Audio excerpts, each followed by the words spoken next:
So we'll start off with the most recent events. When Sanchez-Lopez was arrested again for the 36th time, what was your reaction? Oh boy.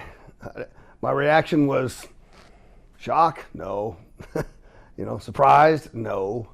Of course, I knew it was going to happen, and I don't know that I would really describe my reaction as anything other than I knew it was going to happen. I mean, the guy's a felony a day kind of guy. It just took a couple days, and then there he is out there stealing mail from people with a shaved mail key, and he's got a fraud lab in his house and drugs in his house, and he's got 8 poor little kids in the house that's exposed to all this stuff. So he's facing from some pretty significant charges again. After, the 35 different cases prior weren't no joke either, right? I mean, involuntary manslaughter out in Nye County, running from my cops with guns. I'm just not surprised. So since you knew that he was going to be released, do you have this system in place with your guys that, hey, maybe we should keep a closer eye on him in case he offends again, commits again? Yeah, so we used to have what we called the ROPE unit, the repeat offender program. We have people that could do that kind of stuff. When I know somebody's going to go out and violate again, I have that opportunity to do that.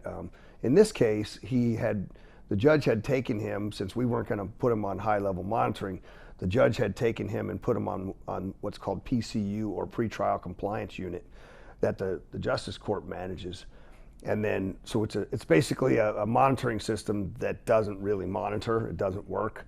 And so he got out, violated 4 or 5 times while he was out, and then we got the 911 call on him, and we go over and took him into custody and do the search warrant and find all of that stuff. But there's ways around that, like this judge did by putting him on that low-level monitoring. I typically won't go out and follow somebody away from jail thinking that they're going to reoffend unless I have credible information that they are going to reoffend, which does happen. But I hope they go out and never reoffend again, right? But that's just not what's happening. And, there's upwards of 450 people on my house arrest program. The vast majority of them comply with the conditions of the house arrest, not this guy. And, there's lots of people questioning, well, it didn't matter that he was on house arrest. He just kept committing crimes over and over and over again. So that's the kind of person that I just deemed too dangerous to put back out on our streets. And I stand behind that decision. You mentioned 8 kids in the house, his kids? Combination of children. I'm not exactly sure who the mom and dad were. Got it. Well, in court recently, Judge Goodman said Metro is not in contempt. This was after you had defied basically the court's orders. What did that mean for your department? Was it some sort of a relief? No, I wasn't relieved by it. I hadn't even publicly spoken about this until yesterday. So, all this stuff that went online viral, that didn't come from me talking about it. It's just people saw it for what it is. The NRS clearly states that I have that authority. This is my jail, and I run the electronic monitoring system. You don't have to be a lawyer to read the Nevada Revised Statute law that says what it says.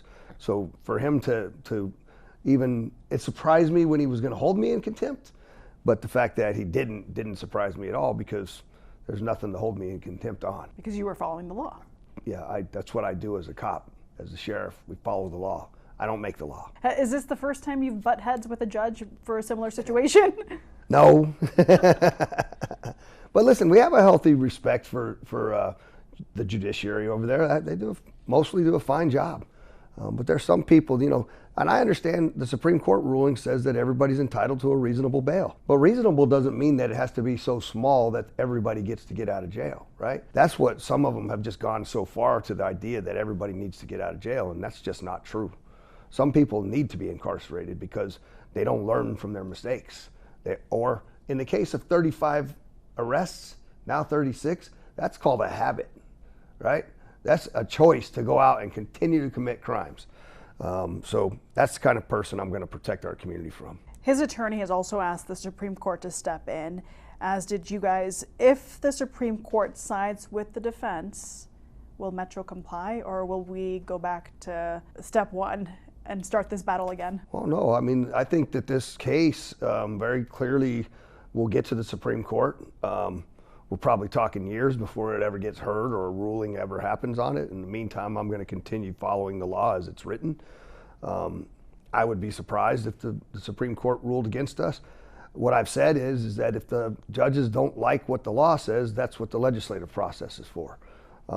That's coming up here pretty quick. If they want to go up there and change the law, fine. But I also would like to make it more strict for them. And so I guess we'll find out in the legislative process what road they take. I don't think the Supreme Court's going to give us an answer on this anytime soon. But I welcome their decision either way. Will I follow the law? The answer is 100% yes. Did it surprise you that both sides want the higher courts to get involved in this? You know, that's a really good question. I guess I was a little bit surprised. I don't actually see any merit to their argument. So, you know, we as cops follow the law, we apply the law, our job is to make arrests. It's pretty clear to me. I don't know what their interpretation of this law is and why they're making the argument that they're making. I just don't think it holds any water. You mentioned that Sanchez-Lopez is the kind of guy you want to protect the public from. So is electronic monitoring ever the right call for someone like him who's just going to repeat and repeat crimes? Not for someone like him. But house arrest does work. I mean, like I said, there's 450 people out on it right now, and the vast majority of them follow the restrictions that are placed by the court and the supervision. I mean, the vast majority are sitting there worried about the court case that they have pending, not going out and committing more crimes. We have a very high compliance rate when we put people out on house arrest, but when a subject decides to go out and commit crimes while they're on house arrest, they're basically telling you everything you need to know, which is they don't need to be out on the street, period. His defense attorney kind of made it seem like his client was being singled out because of his record. Does Metro have some sort of a protocol or program that they follow to see who is eligible for electronic monitoring? Yeah, I think that's a disingenuous statement, very candidly. We've been doing this for months, by the way. 11 of the 15 cases that we've done so far, the judges actually agreed to move them from mid-level monitoring to high-level monitoring. So to say they have no idea that all of a sudden I just started doing this and that I'm picking on one particular individual, just the facts don't bear out there.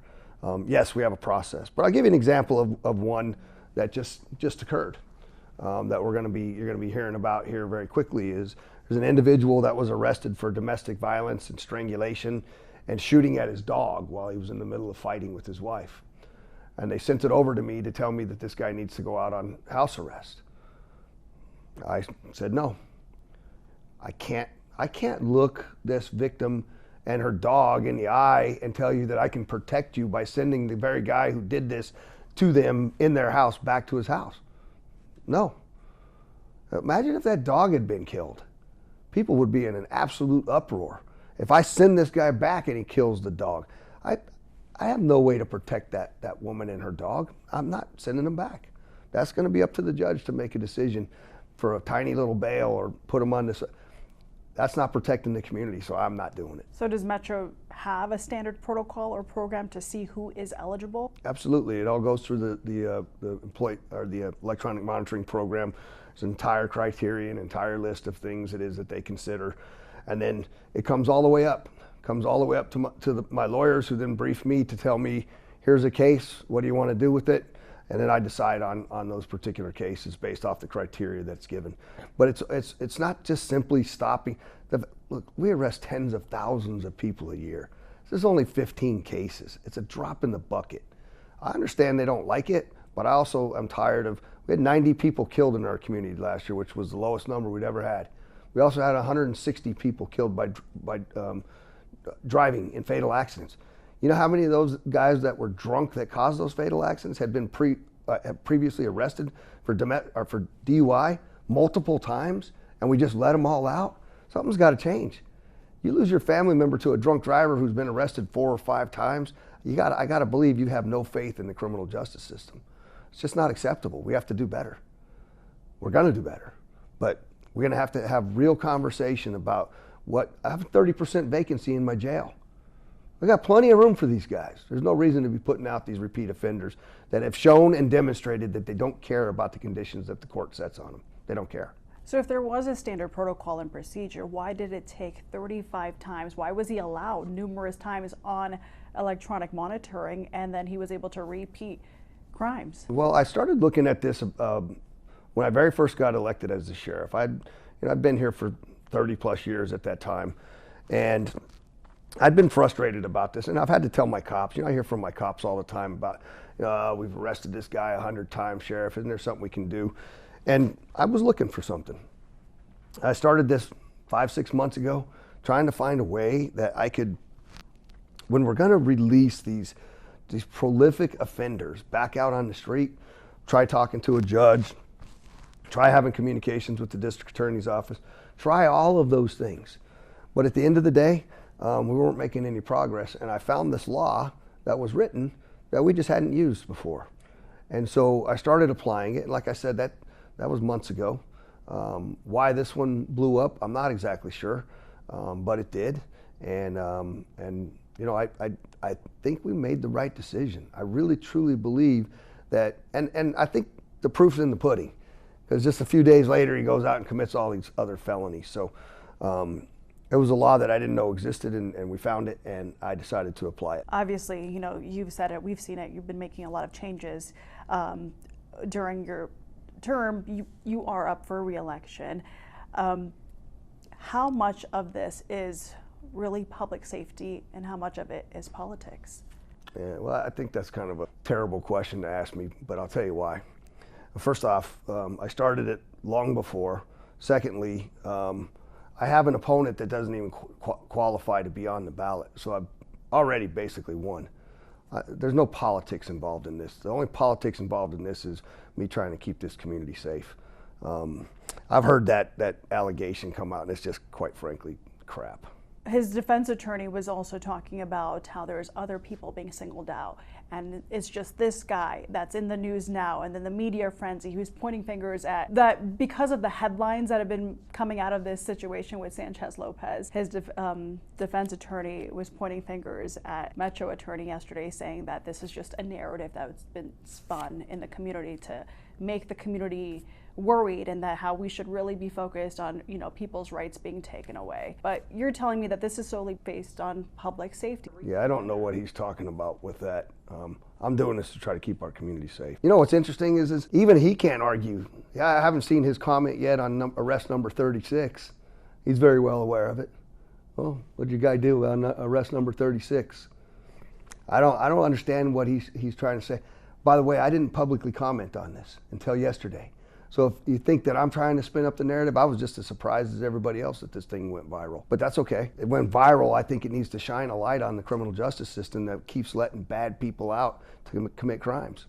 I think that's great. I know you had mentioned that you just recently became aware of this law. So are you taking an extra consideration to every case that comes to you to see if this guy or this woman is eligible to be out on electronic monitoring, or should we keep them behind bars? No, it's mostly these individuals that are committing violent felonies while they're out on house arrest, and they've demonstrated that if they're going to go back on house arrest, they're going to commit another crime. House arrest is not stopping them from committing crimes. It's just not.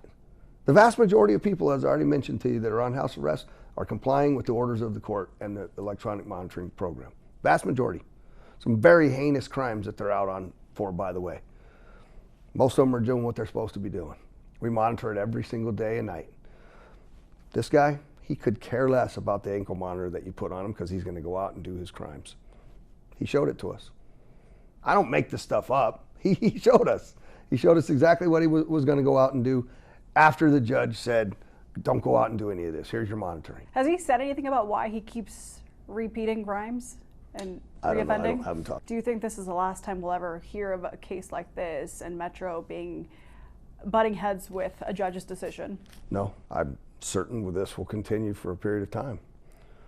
There's a certain number of judges over there that just feel like everybody needs to be let out.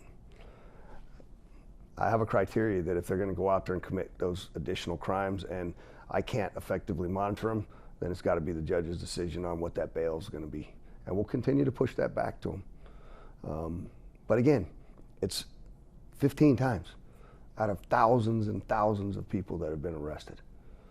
I think they're overplaying their hand here a little bit. Were you surprised with Judge Goodman's kind of reversal of how things went yesterday, with saying that Metro is not in contempt, that he said that he didn't think any of this was in bad faith? No, I'm not surprised by Judge.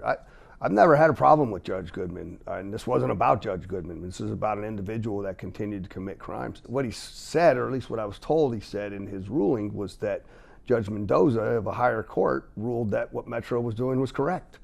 So it doesn't surprise me that a lower court would take the higher court's ruling and say they were right. That doesn't surprise me at all. Not even a little bit. Is this a fight you're determined to win?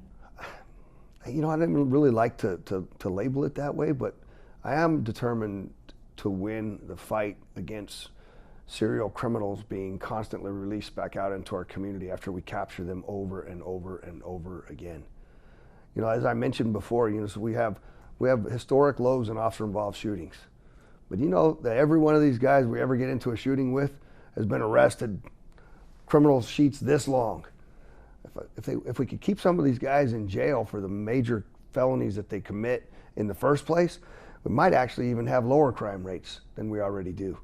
We have less officer-involved shootings. We have a safer community. Those are all facts.